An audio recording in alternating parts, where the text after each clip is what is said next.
छत्रपती संभाजीनगर शहरापासून जवळच असलेल्या आडगाव शिवारामध्ये सोलापूर-धुळे हायवेवर एका लोखंडी पाईपने भरलेल्या ट्रकमध्ये विजय राऊत या व्यक्तीचा मृतदेह सापडला होता। मृतदेह सापडताच स्थानिक गुन्हे शाखेने अवघ्या 24 तासातच आरोपीचा छडा लावत बेड्या ठोकलाय।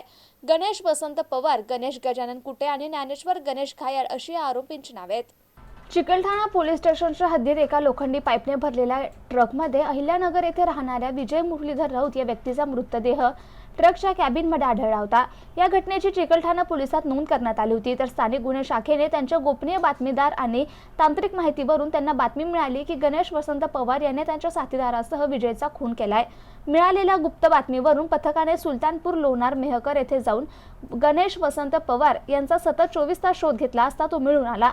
त्या शितापीने ताब्यात घेऊन गुन्ह्याच्या अनुषंगाने विचारपूस केली असता त्याने गुन्हा त्याच्या साथीदाराच्या मदतीने केले असल्याचं निष्पन्न झालं।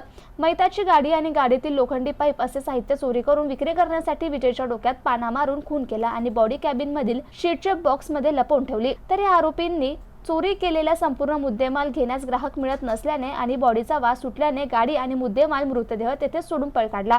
तर या तिन्ही आरोपींना पोलीस स्टेशन चिकलठाणा यांच्या ताब्यात पुढील तपासकामी हजर करण्यात आले। ही कामगिरी पोलीस अधीक्षक doctor Vinay Kumar Rathod, upper police अधीक्षक सुनील लांजेवार यांच्या मार्गदर्शनाखाली स्थानिक गुन्हे शाखेचे पोलीस निरीक्षक सतीश वाघ, सहाय्यक पोलीस निरीक्षक सुधीर मोटे, समाधान पवार, पोलीस अंमलदार लहू थोटे, श्रीमंत भालेराव, रवी लोखंडे, नरेंद्र खंदारे, विजय धुमाळ, योगेश तरमाळे, जीवन घोलप, चालक शिवाजी मगर यांनी केली आहे।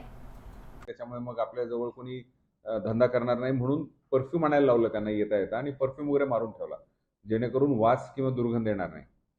परंतु मग नंतर 20 तारखे ते 22 तारखेच्या दरम्यान त्यांनी 1-2 ठिकाणी माल विकायचा प्रयत्न केला आणि त्यानंतर त्याचा दुर्गंध जेव्हा यायला लागला तेव्हा त्यांनी ती गाडी सोडली झालटा फाट्याच्या आसपास आणि ते निघून गेले। तिथून ऑटो रिक्षा पकडून ते निघून गेले।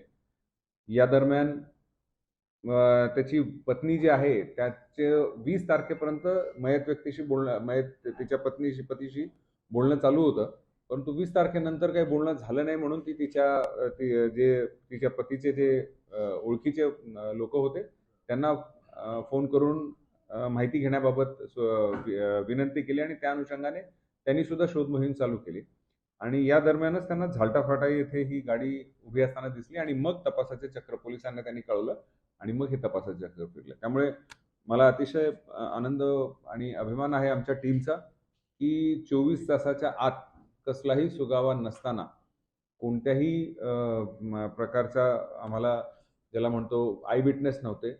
केवळ 2 ठिकाणी सीसीटीव्ही फुटेजमध्ये अंधुकचं आम्हाला फुटेज मिळालं ज्यामध्ये हे निश्चित झालं होतं की त्यावेळेस ती गाडी जी आहे तो मयत व्यक्ती चालवत नव्हता, म्हणजे कोणीतरी इतर व्यक्ती चालवत होता, पण त्याचा चेहरा दिसत नव्हता, काही दिसत नव्हता।